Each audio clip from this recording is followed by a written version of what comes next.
Welcome. I'm Riley Karsh. I'm Tova Kopan.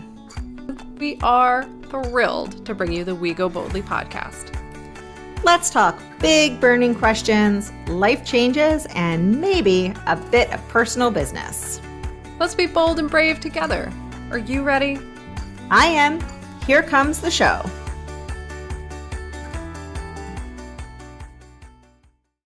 Hello, everyone, and welcome to We Go Boldly, the podcast. We are very, very happy to have you with us today, and we are continuing our conversation around embracing your power. Season 7. It's very exciting.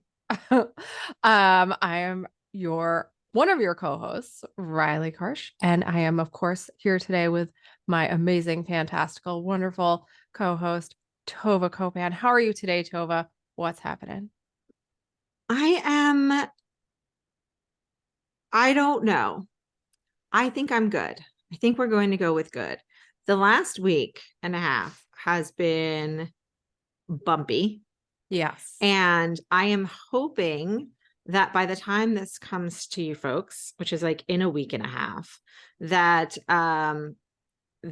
it will be like boring. I hope my next week and a half is uneventful. I love when things are uneventful.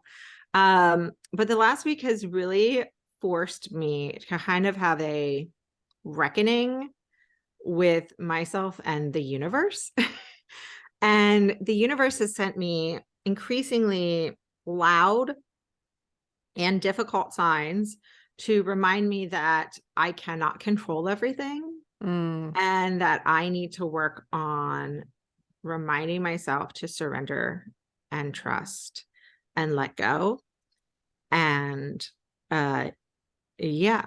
fortunately, since I had that realization, the universe has kept itself to itself. And now that we're like trying to work together again, it has ceased sending at least the significantly large stuff. Well, that's good. It's been my journey over the last week and a half. And like I said, I would like that to, I hear you, universe. I'm doing the meditations. I've gone back to meditations like that I did way at the beginning of my meditating journey. And I'm listening. And I'm working on it. Oh, that's really all we can do, right? Is listen and try to let go and see what happens. Yeah. But I hear you. This is a rough time of year for me, and not particularly because of the holidays. I don't know. Maybe it's the energy this time of year. I don't know what it is. But I think it's good in that we are doing our next workshop. Is it our next workshop or the one after that?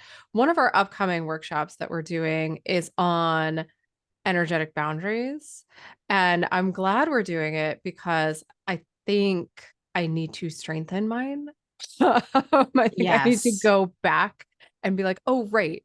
This is something I usually do all year long. And then for whatever reason, in the like fall into winter season, mine start to crumble and it's not good for my mental health. And I find this happens every single year. So I'm glad we're doing that workshop because it's like well timed and it's going to remind me to get myself together and replenish those boundaries and get myself, strengthened and reorganized mentally. Well, and it's interesting because workshops around boundaries, especially these energetic boundaries, like I think somebody might think, well, that has to do with control. And what it actually has to do with recognizing that there are things you cannot control. And so I too could probably benefit from these, is just realizing like what is not in my control. Right. And what is in my control. Right. And focusing on what is actually in your control and sort of fortifying those aspects and allowing the other things to fall away, right? And to be what they're going to be. And that's the interesting aspect of it. When you're fighting against that, it becomes very uncomfortable. And like you said, the universe starts being like, no, that's not going to work. We're not going to go that way. So anyway, today we are talking about grieving and regret. Light topic, real easy to get through. In all seriousness, when we talk about embracing your power and living your full life, being who you are, your authentic, truest, most honest version of yourself, it's necessary to examine this topic. It's necessary to look at your life, yourself, and recognize that grief and regret can, I don't want to say get in the way of, but can hinder Yeah. your ability to embrace your power if you are not being honest about your grieving and regret, right? It's not that the grief and the regret itself gets in the way of embracing your power. It's the lack of honesty about the grief and regret, right? So I think that's a nuance that I want to set at the outset. It's everybody grieves, everybody has regrets, everybody struggles, and everybody has these heavy moments in their life. It's, are you being honest about it? Are you being aware of it? Are you looking at it? Are you allowing it to happen? Or are you trying to, stick it in a box and never look at it and never address it? And that's the nuance that is, I think, the most important thing to take away from this conversation we're about to dive into. Yeah, and it's something that I think, like you said, the honesty is the key here, and recognizing that. And this is something that I experienced with you in real time this summer, where you're realizing that some of your feelings might not be anger towards a disappointment, but could be grief about what happened. And so I think there are some situations, someone dies and you grieve them, and it can be a clean, I'm sad because they died, I am grieving them.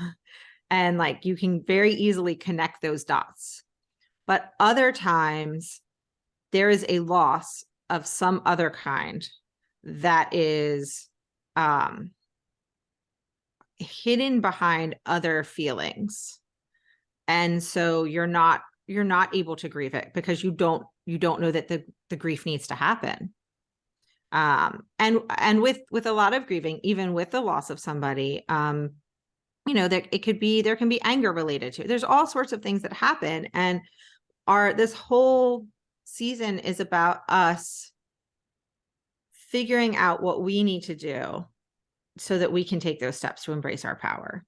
And it recognizes that it's one big, cycle. It's one big, or Jeremy bear me, depending on, how you envision it, where you're just going to have to keep reminding yourself that like this decision or this reaction doesn't have to be guided by grief, or maybe the decision you made before was guided by grief. Who knows what it is?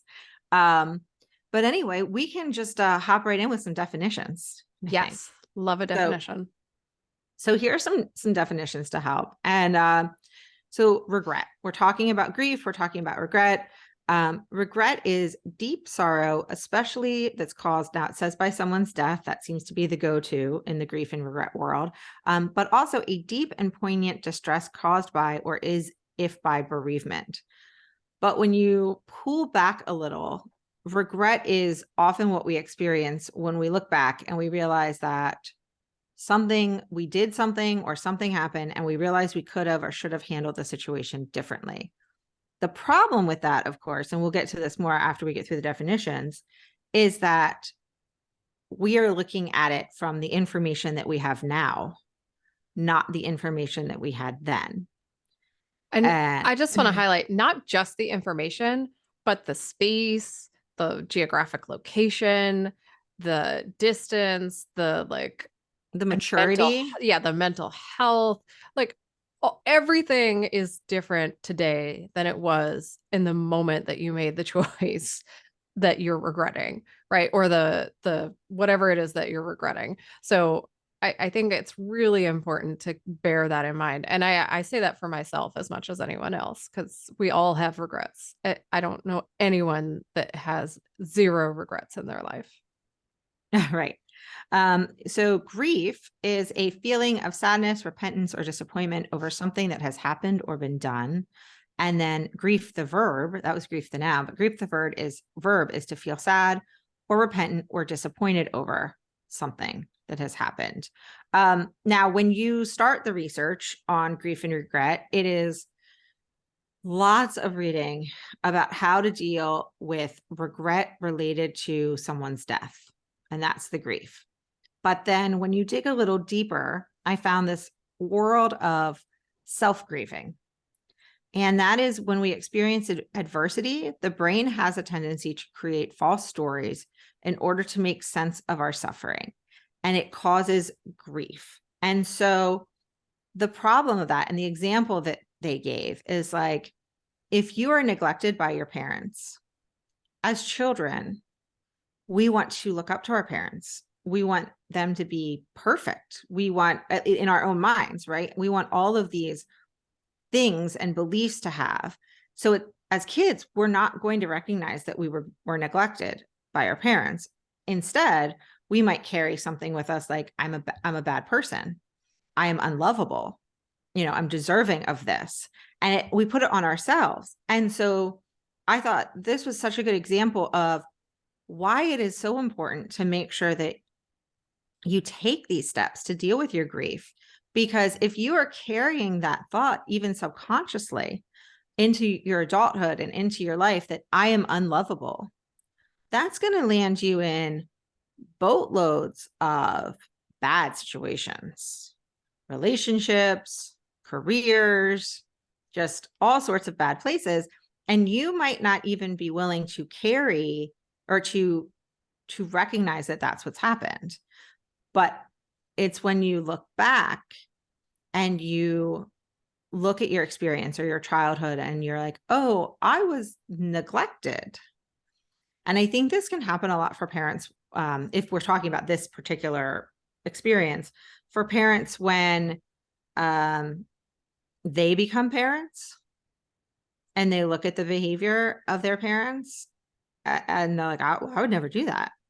And then it's like, oh, well, why did they do, so that's how it can get kind of exciting. But we are going to mostly focus on this concept of self-grieving and regret as it relates to grief and self-grieving. At least that is our plan for today. Right. We'll see where this Who takes knows us. what will happen, as always. But as you can see, all of these concepts are intricately woven with our sense of self-worth and our ability to sort of fill ourselves with our truest version of ourselves.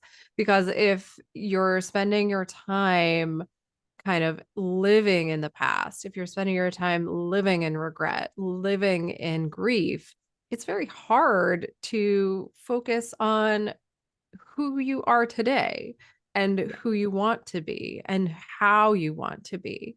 And that's, again, that's why we want to talk about this. And it's a hard conversation to have because grief is a natural process, right? Like we're not suggesting that you shouldn't grieve whatever losses you have.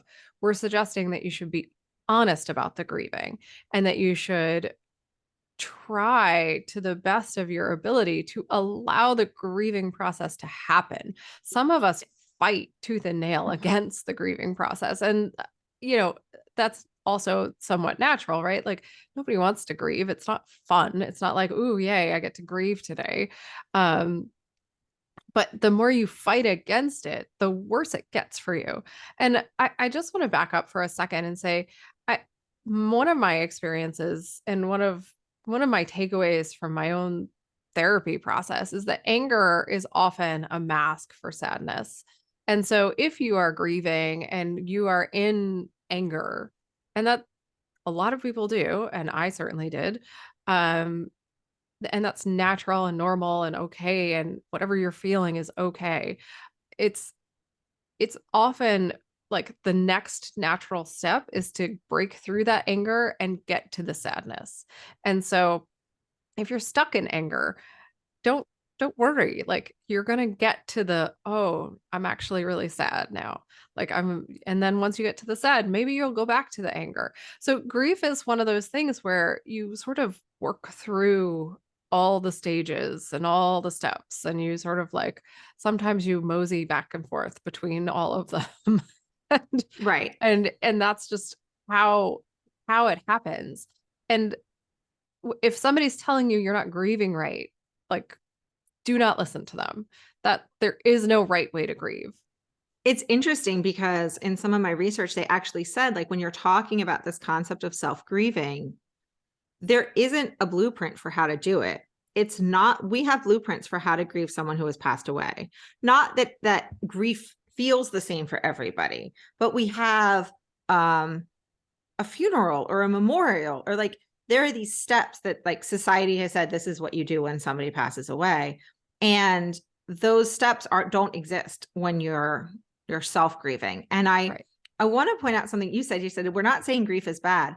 I think we're saying the opposite. Yeah. Like grief is good, but what we want to happen, and I say that because I think grief is an honest feeling. And look at, like, if you've ever been around a young child and the child doesn't get what they want and they have a tantrum, they're sad that they didn't get what they want, but they're also 3. And so they're not going to say, I am sad that I didn't get what I wanted. It's a disappointment. I'm struggling handling that.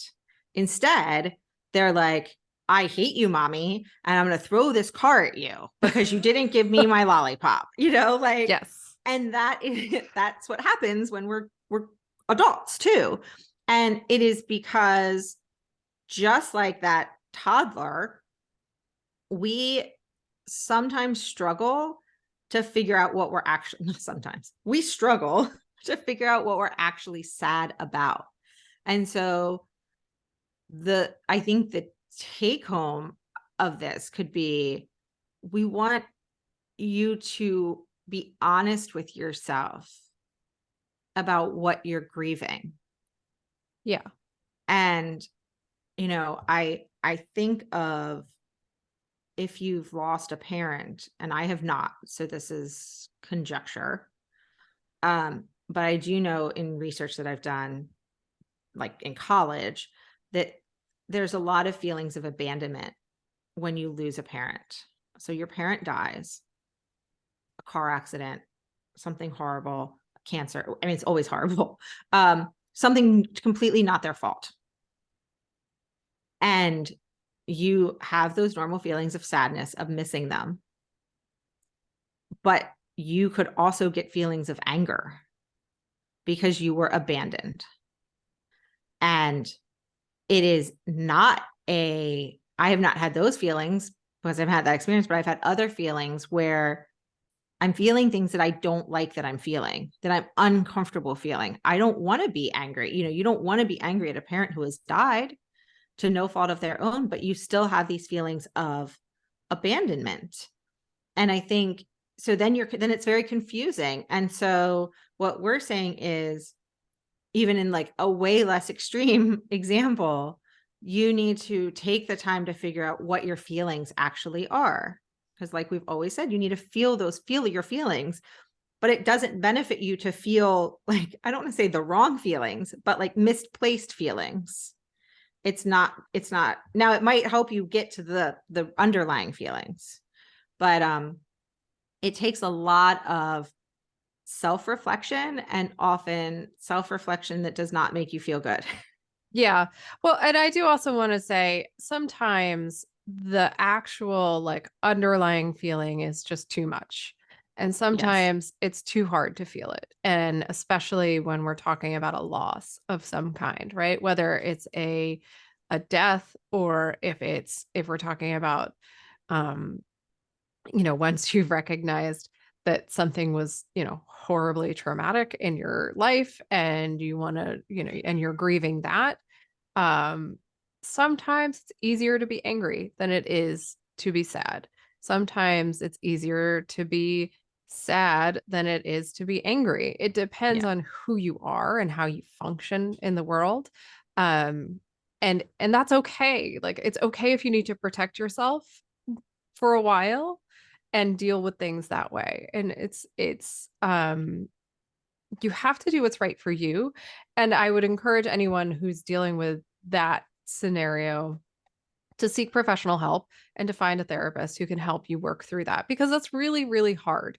It's hard to be angry all the time and not know, like why am I still angry about this thing that happened 20 years ago? Or whatever it is. Or why am I angry at my parent who died if that's what it is in your example, Tova. Um, Which was but to admittedly a super extreme example, no, but but I mean, it is a real thing that happens. And so finding someone you can work through that with is essential and something that I certainly would encourage you to do.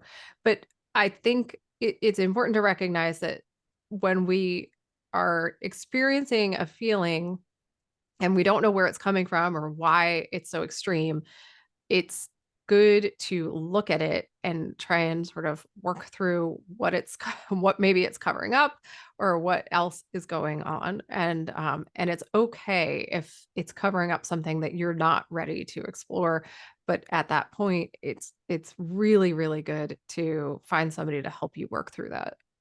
well, and we need to take a quick break. But before we do, I think what you said is so important. Just recognizing that sometimes your reaction isn't proportional to whatever happened and it's confusing to you is like a huge step of going like, well, why did that make me so angry? Like, I'm so angry about this. And it could be something that, you would say doesn't even matter to you, but you're just so angry and realizing like I'm clearly angry about something else. I don't know what it is. And I have sat with my children and talked about this. And this happened a lot during COVID, to be honest, where there was just this underlying frustration and anger. And we didn't know, they couldn't put words around it. And so, I talked to my 8-year-old because he would be angry. And it was so freeing for him to know that sometimes people are angry and they don't know why. And they have to do a little work to figure it out. Like that was like an aha moment. And what I got used to saying to him now is, I can see you're angry. Do you know why you're angry? Because it gave him the space to say no. Right. Like, no, I don't know why. Which is so liberating to be able to just admit that you're like, you don't you don't know why. My cat is, for everyone who's not on YouTube with us, my cat has now engaged in the podcast and he is getting Yes. in the in the middle of the screen. So I'm sorry, I'm getting distracted. Which is good. We needed a moment of lightness. And so we're quick break. And then we're going to come back. And I just want to circle back to, because I feel like we're going to jump into the self-grieving, and it's going to be a great, great conversation for the rest of the time. But I want to just mention a few quick things about regret. So we will be right back. And yeah, stay tuned. Sounds good.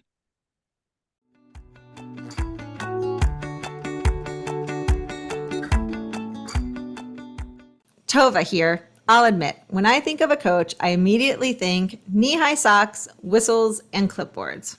Is it because I love Ted Lasso? Maybe. I mean, I think it's a good look for you, if I'm being honest. Thanks, I think. Anyway, that's not the kind of coaching we want to talk to you all about. True. We are talking about life and transition coaching, though I do still love a clipboard and a tube sock. Both Riley and I are lucky to have worked with incredible coaches throughout our lives. Before that, though, we struggled with where to start, believing in what coaching could really do for us, and, of course, putting ourselves first. Taking the leap and working with our coaches made all the difference. They gave us direction and support when we needed it most. Now, we are fortunate enough to be coaches ourselves, and we're excited to pay it forward. We can help you figure out where to start, create a roadmap, keep you accountable, and get to living your limitless life. Sounds pretty great.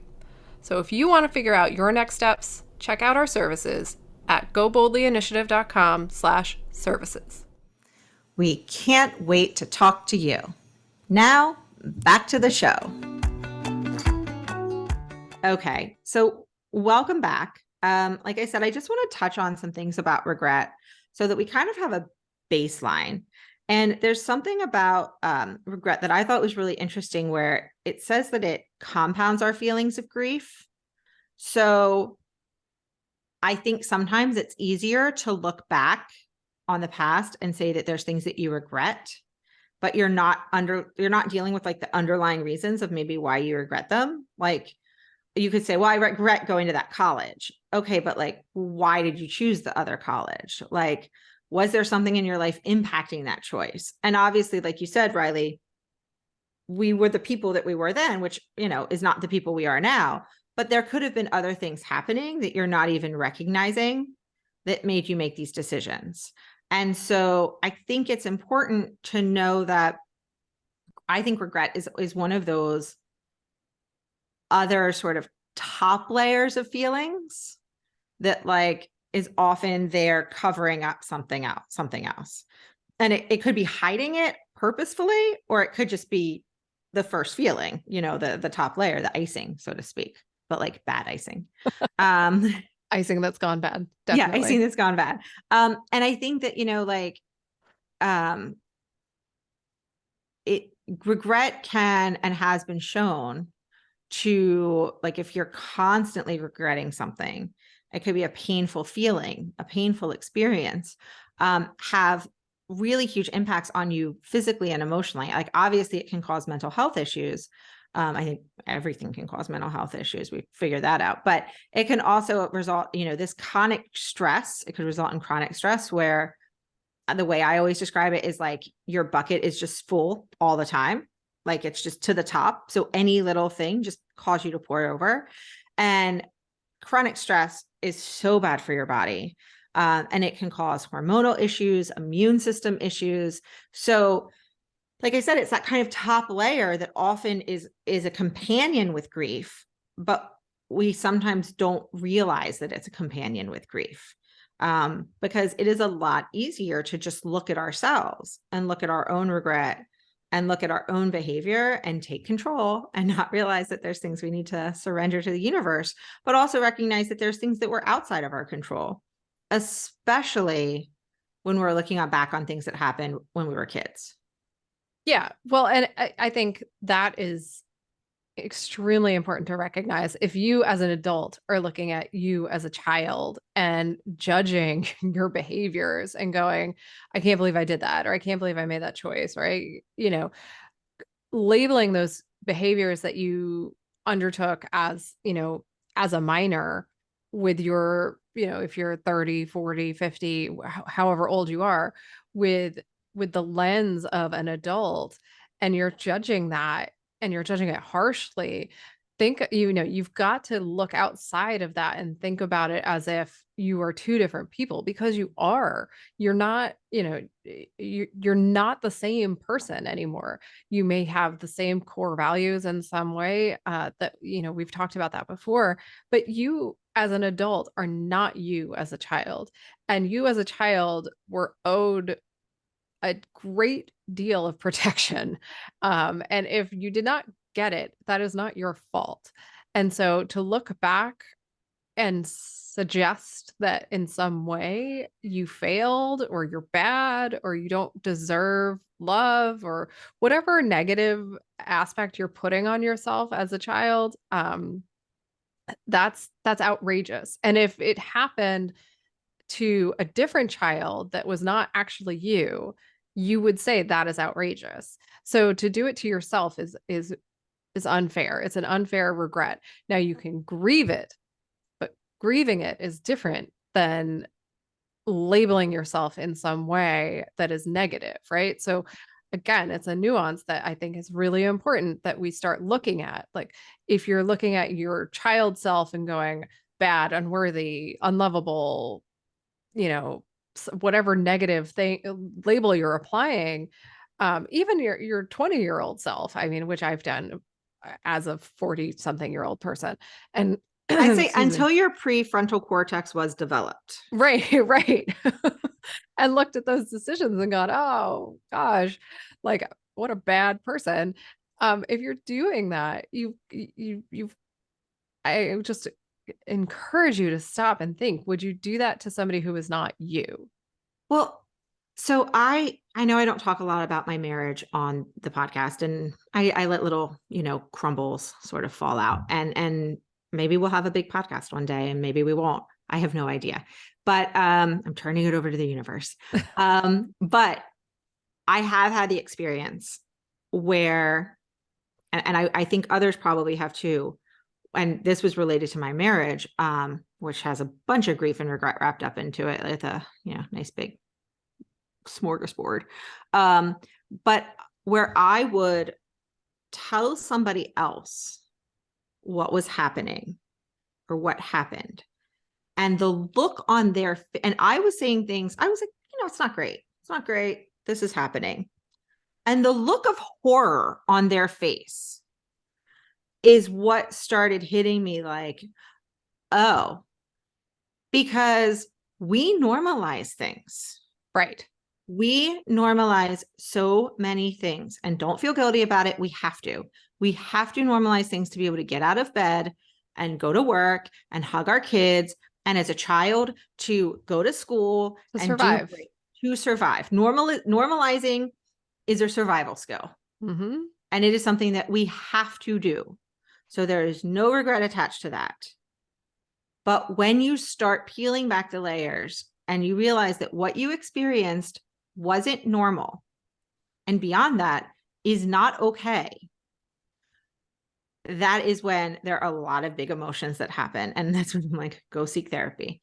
Or just don't do it by yourself. Like, Right. it is, even if you're not ready for therapy mentally, or financially, or whatever the case may be, even having a close, not just one friend, but people to get that look of horror on their face, to help you recognize you would not be okay with that happening to someone else. You would be horrified. But when it happened to you, you normalized it. And one of the psychologists that I was reading said, we need to sometimes ask ourselves, especially when we have feelings of regret about stuff that happened when we were children, or anger about something, or sadness, and we haven't delved deeper to actually figure out what's going on. Ask ourselves, what am I believing right now? And is this true? Because there's so many stories that we told ourselves as a younger person, whether they're kids or 22, that helped us get through whatever we were trying to get through, that becomes fact to us. And it's not a fact. It becomes a truth and a reality. And we never re-examine it with our adult eyes. And so we need to take the time to challenge our memories and our perceptions of situations that have passed, and see if they look different when we are seeing them from a hopefully more full, authentic version of ourselves. Because it can be, and then your mind explodes. Good luck with that. Right. And I do, we are talking in the extremes because, sometimes it's easier to explain things in extreme situations, but it is important to remember that any loss is a loss, and any loss as a child can be significant. And I'm not talking about loss as in the death of a person, but anything that you lose as a child, whether it's having to grow up sooner, whether it's having to take care of yourself, or, it could be even something that from the outside would seem less significant. If it's significant to you, it's significant. Yeah. This is one of those times where it's self-defined.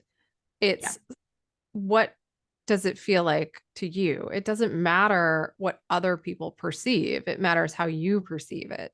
So, it could be like, I remember when I was in third grade, my best friends moved away. They were twins and they moved away. And it was devastating for me. I was completely lost without these girls because I had no other friends. It was devastating. That was a real loss. I grieved the loss of that friendship. Now, is that to the outside world like some huge traumatic event? Would other people think, oh my goodness, I can't believe she went through that? No, people move away all the time and friends move away all the time. And this is like a normal experience in life. But I am, a highly sensitive person who is extremely shy, and it takes me a long time to make friends. And so for me, it was traumatic. Right. So that's just one example of a seemingly small experience that for me was a real loss. Um, and so in your life, there may be things that have happened or will happen in the future that are actual losses for you that other people would disregard or wouldn't experience in the same way. So it's the important part of the conversation is, how is it impacting you? How is it causing you to feel, not how do other people perceive it? And that's a big mental switch for a lot of people to make, because we spend so much time worrying about what other people think and how other people perceive us and all of that crap. It's not about that. It's about, how do we feel on the inside and how is it impacting us on the inside? And then from that perspective, what are we going to do about it? How are we going to manage it? Um, and that's the more important conversation to have. Yeah. And I think that, just in case anyone is sort of, I don't know, tuning out, I think I have the tendency of like, well, it was in the past, or I did in the past have the tendency to be like, well, it was in the past. There was something I read and I highlighted it in our outline because I thought it was so important, which is that self-compassion is not the same as self-pity. So when you are looking back and you are having these experiences, right? And you're taking the time to figure out, and you might sit here as you're listening going, there's nothing I need to do. But maybe we've planted a seed, and 3 months from now, or at Thanksgiving or at Christmas, somebody will say something and you will get so mad, so mad. And you're like, why do I always get so mad at this? Dig a little deeper, right? And figure out why you always get so mad at that, right? And I will go back to something I've said here and I will say over and over again until I believe it and everyone else does. And it's something Glennon Doyle said, which is that anger is not saying that something is wrong with you. It is saying that something is wrong. So if you get angry at something, and I think this happens when we don't set our energetic boundaries and we haven't examined the past, right? And the holidays are coming up and you get angry at something and it does not feel proportional even to you. That is like a big, loud blinking light that something is wrong and you need to figure out what that is. And looking back and being kind to ourselves is not pitying ourselves. It is being compassionate and caring. And it is not being stuck in the past. It's actually allowing ourselves to experience the feelings that you may never had so that you're not stuck in the past, right? Getting angry at something disproportionately because you haven't dealt with underlying issues is actually what being stuck in the past looks like. So I think we need to take one more quick break. Yes. And then we can come right back and talk a little bit more about all of this very fun stuff. We'll be right back.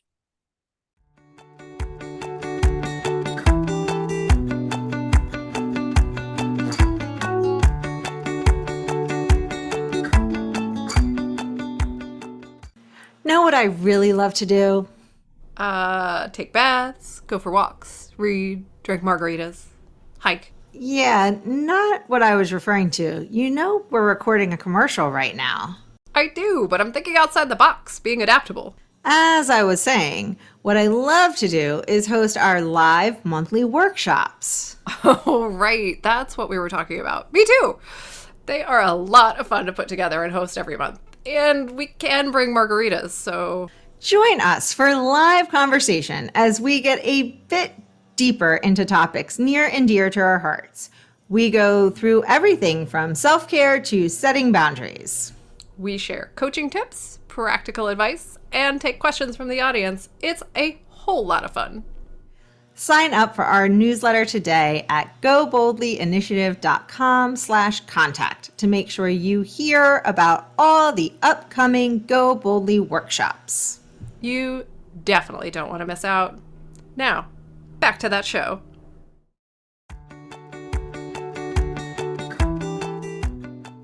Okay.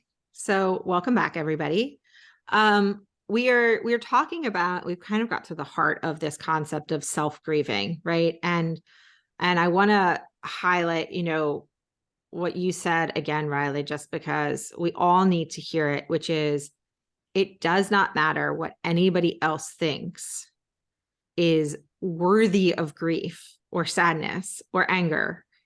If you are sad about something, if something affects you significantly, then it affects you significantly. And that's like full stop. That's it. Right. Oh, the fun thing about that also is you can pretend like it doesn't, but it's going to come back, right? Like it doesn't matter how many pretty boxes on shelves you put your feelings in and hide them away. Eventually, like it's like a jack in the box, right? Like it will just pop out of the box and like bite you in the butt at some point. And if you don't choose the moment will choose you, and then it's like a really inopportune moment. Well, and I will just, so now this is obviously the past being like 5 days ago, right? So we're Right. not talking about the past, but I got in a fender bender this week and it was scary Yeah. and everybody was okay, but it was really scary. And um it was startling and it was scary. It was scary. Yeah. And I did not have time that day to deal with my feelings, right? It was Halloween. So it was like there was a child in my car with me. So I had to deal with his feelings. And then there was Halloween stuff and it was a half day. And, it was our go bully together circle. So I dealt with the little feelings there, but then it was just like, go, go, go. And by Tuesday, I was exhausted. I texted Riley at like 5 o'clock or something at night that was just like, I'm done. I am exhausted. By Thursday, because I still wasn't taking the time, I went to a concert Wednesday night, super fun, but not dealing with my feelings. By Thursday, I had a headache. So that was the progression. And I talked to my therapist on Thursday about it. And she's like, listen, it takes a couple days often for your body to even let go of some of the stuff. And that's when you're actively feeling the feelings. And so, she said, just be kind to yourself, like work on being kind to yourself. And so I ran a bath and she said, just try to pamper yourself a little bit to let yourself feel the feelings of it. So that was a 4-day snapshot from um a little fender bender, right? And what happens if that's from like 20 years ago? And there's a reason that there's an incredibly popular book called The Body Keeps Score, Yeah. which is your body keeps score. Your body holds on to all of this stuff. And, Yep. my son and I were having words because he is in middle school. And apparently that's the norm. And it was Halloween and he didn't like his costume. And he said he blamed himself for the accident. And I said, none of this was your fault.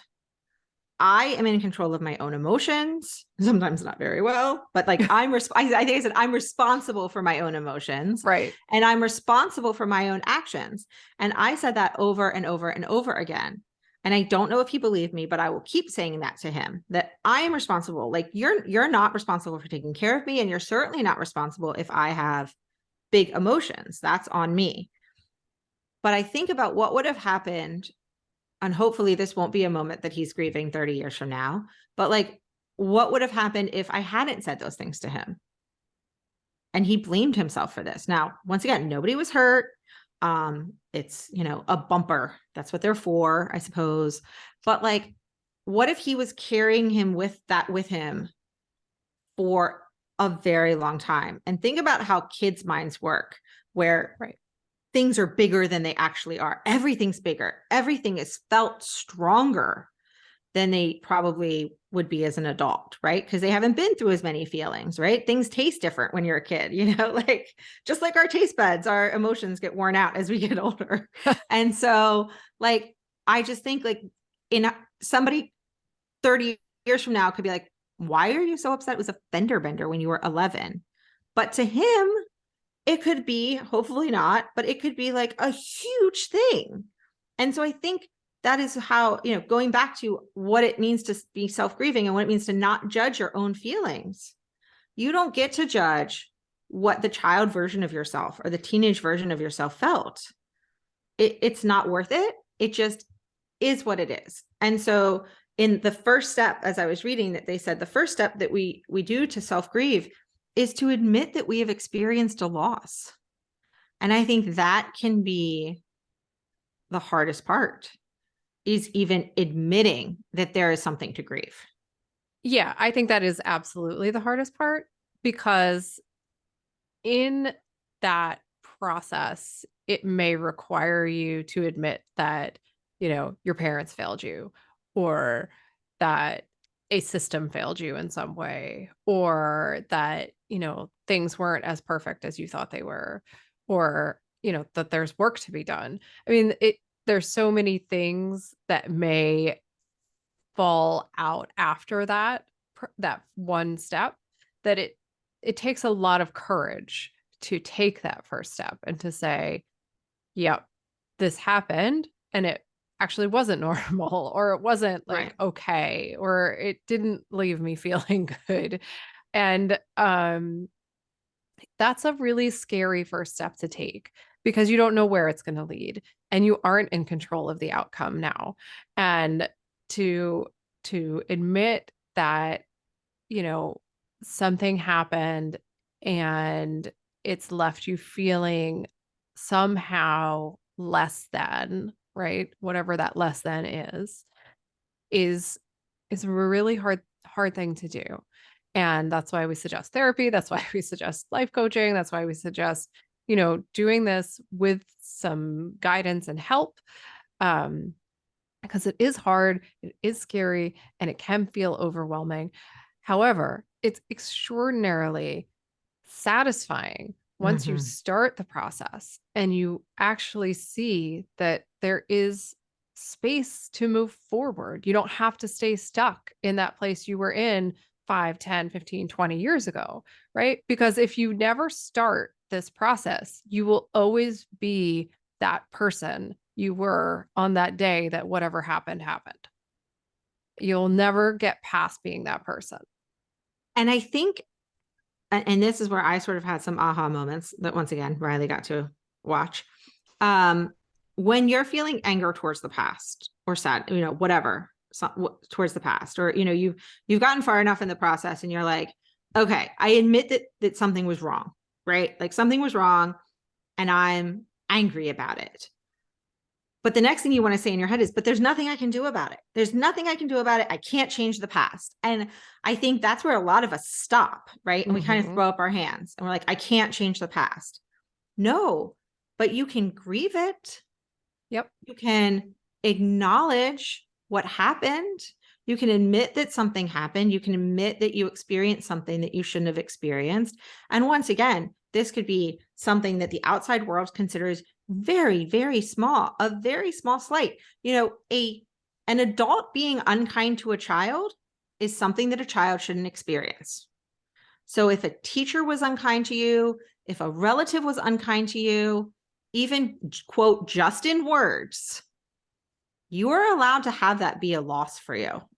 And it could have been something that you have been carrying with you. It could be something that anytime a figure of authority in your life says a certain thing, it takes you back to that moment and you don't even realize it, right? So that's why, like, as we're talking to people, I'm sure somebody's listening and going, my childhood was fantastic. And I genuinely hope it was. I really do. I hope you're Yeah, like, none of this applies to me. that would be amazing. It would be awesome. Um, so this is kind of just like, keep your mind open though. If you ever think that your reactions are not proportionate to what something's happening, like if it just ever feels like, why does this always bother me so much? There's a reason. It's not just because some random thing always bothers you. There Right. is an underlying reason. And it could be because somebody said something unkind to you as a child and you believed them and you carry it with you. And so, we need to acknowledge that these things happened in order to move on, and acknowledge that our feelings are valid and real. And you're not doing this so that you can change the past. You are doing this so you are not stuck in the past. You're doing it so you can move into the future, because the past is the past. It will not change. Right. That's it. Like, And I would argue that by not addressing it, you are constantly trying to change the past. You are spending all of your time wishing for something that could never be, right? And you may not even be doing it consciously, but if you are stuck in the loop of repeating behavior patterns that will hopefully have a different outcome, but it's the same behavior pattern, and it's never getting you a different outcome, then you're stuck in the past, right? Like if you had, an absentee father and you're constantly seeking out male attention, trying to, get a different outcome and you're never getting a different outcome, you're stuck in the past. yeah. If if that's what's happening. So instead of doing that, why don't we look at what happened, address it, grieve it, deal with the process, and then, start a different behavior pattern. And then you're not stuck in the past anymore. Then you're actually, moving forward. Then you have grieved the loss, integrated your feelings, and you've moved forward and you're doing something new with your life. You're experiencing a new behavior pattern. And you're able to embrace your power, right? Right. So maybe you're like, I do embrace my power. I do all these things. I'm stepping forward. I'm listening to my inner voice and I'm being my most authentic self. And then every once in a while something happens that you are taken back to that 12-year-old person that you were. And it's I just watched a Hallmark movie where people were jumping through space and time as ghosts. And every time though, they would be like, oh, that was rough. Like they called it snapping back. Oh And God. and they're like, oh man, that was rough. And like, but that's the way it can feel sometimes, where Yes. you could be standing on a stage talking to people and you're living your best life. And then it's like a rubber band. Something happens and it snaps you back. And you're 12 years old. But you might not know that that's what's happening, right? You just know that somebody did something and it made you angry, or it made you really sad. And you're like, why is that comment make me so sad? Why does this bother me so much? Right. And this is what we're talking about, because unknowingly you are still stuck in the past, Yeah. and your emotions and your reactions and your experiences are coming from the past. And so this is to not have that happen, right? We need to admit that that's what's happening, to acknowledge that that's what's happening, that acknowledge our feelings are real.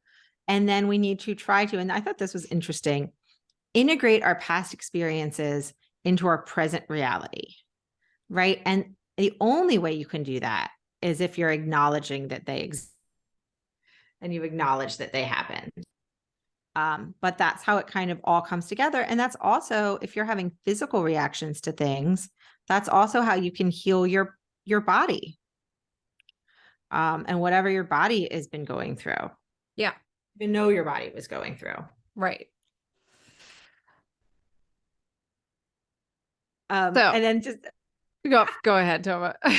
I was just going to say, I thought one of the interesting things was, one of the other steps is so important, is we need to adopt a sort of accepting and loving stance. We need to be kind to ourselves as we're going through this process.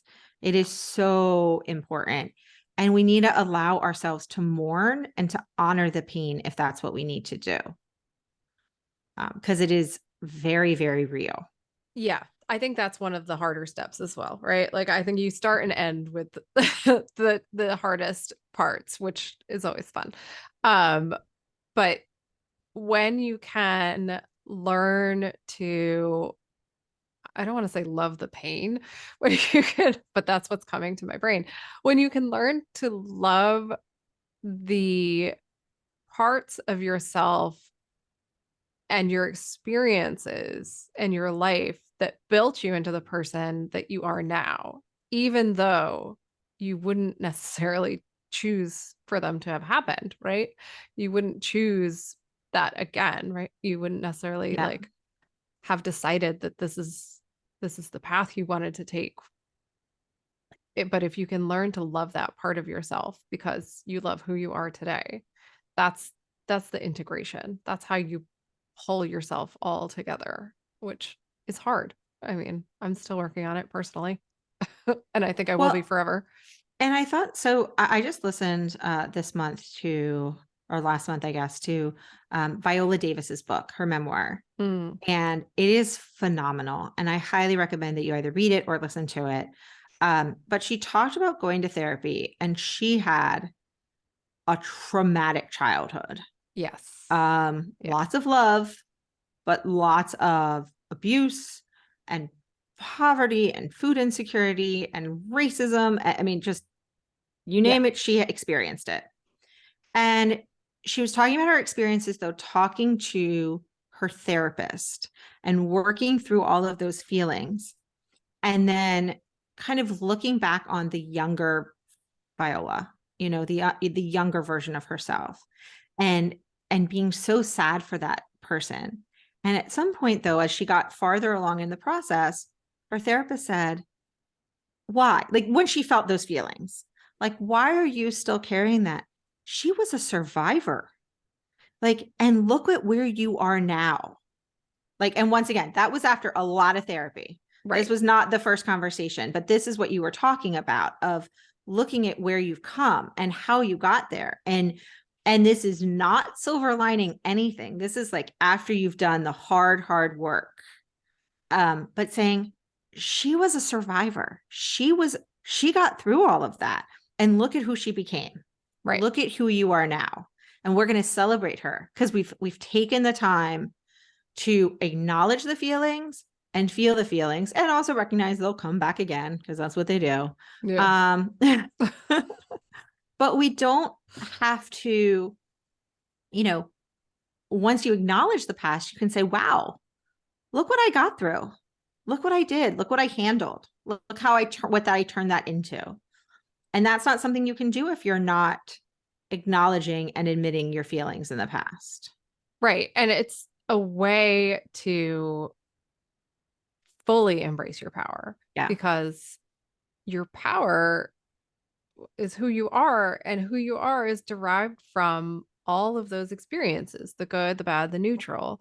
And if you're not acknowledging the reality of your experiences, the honest, like messy truth of who you are and how you have grown through your life, then you're missing out, right? Because even those bad experiences, even the things that we don't want to talk about, even the things we don't want to share, even the things I don't want to share on this podcast Right. are the things that make up who we are and make us powerful and strong and fierce and warriors and loving and kind and courageous and all of the words that we want to apply to ourselves but maybe are too afraid to, or have been told that we shouldn't or think we shouldn't. And so once we start looking at that and acknowledging that that's really that's really what it is, right? That's really what got us to where we are today. It's not fear, it's in spite of fear. It's in spite of the hardships that we are where we are. And so embracing all of that is how we reach our power. Yeah. And it can be liberating. And it is necessary for, we've talked from the very beginning about living that limitless life. Yeah, And so I think it's time for homework. definitely. Um, and I have struggled to figure out what the homework is because part of it is because, you know, we're all at different spots on this journey, right? And we are all just at different spots of where we are. And so there is something though that I think would benefit all of us. So I would, and it has to do, and it's a concept we didn't even talk about honestly that much, which is about grieving the person that you used to be. But I think this is something that we could all do and all benefit from. So obviously the sort of unofficial homework is to start paying attention to your feelings and your emotions. But it might, and honestly, Thanksgiving's next week. So this could be the perfect time for you to start paying attention to your feelings and your emotions. Yeah, for sure. So, or if you're listening to this after Thanksgiving, the holidays in general, right? So we're going to make that official homework. Let's just add that. Let's just say we all need to pay attention to our feelings and our emotions and be aware so we can start the process of realizing, is this reaction proportionate to whatever the thing that happened is? So that's step one. But the other thing that I think would be really good for us to do is to take some time. It said set aside an hour. I read this somewhere as something to do, and it said set aside an hour. I do not think that's realistic. I don't know who has an hour ever to do this, but take some time, 10 minutes if that's all you have. Find a picture of yourself. Now, it could be a picture of you in the past. I want it to be a picture in the past. And it could be a picture of you at your best moment, at your worst moment, whatever. Just find a picture of yourself, whatever speaks to you, and thank that person for taking you this far. And let them know that you'll be taking those memories with you and carrying them forward with you. And maybe this will, for some of you, this will be a really easy task and it'll be a joyful task. And for others of you, this might open up something deeper. And then, reach out to us and we'll figure it out with you. But I think that it is always good for us to honor the person that we were before and to whoever they were. And because even if it's a person that you don't want to ever be again, they were a very important part of getting to where you are now. And so I just think that's a really good thing for all of us to do. So that is your homework. And then, of course, we would love to have you join us, especially this time of year where we need to make sure we're taking an hour each week at minimum, I dare say, for ourselves. And if you struggle to do that, please join us on Mondays for our Go Boldly Together circle, because it is that hour you need for yourself to start your week off right. And it's amazing when you start your week with an hour for yourself, how you start prioritizing taking some time for yourself throughout the rest of the week. So I believe that's our homework, and that's it for this week. Sounds good to me. And I can't say enough how important it is to make time for yourself. So hopefully we will see you in our circle. And either way, we will see you back here next Wednesday with a new episode. Have a great week, everyone. We will see you all soon. Thanks so much for listening to We Go Boldly podcast. We know you're busy and we love spending time with you. If you enjoyed this week's episode, let us know. Head to Apple Podcasts right now to rate and review our show. While you're there, be sure to click that subscribe button. Want more us time? Follow us on all the socials at Go Boldly Together. Want even more us time? As in all the coaching pizzazz. Find us at goboldlyinitiative.com for all the info. We will be back with more excitement, research, and deep thoughts next week. Until then, keep on being the bold, brave, amazing people we know you already are.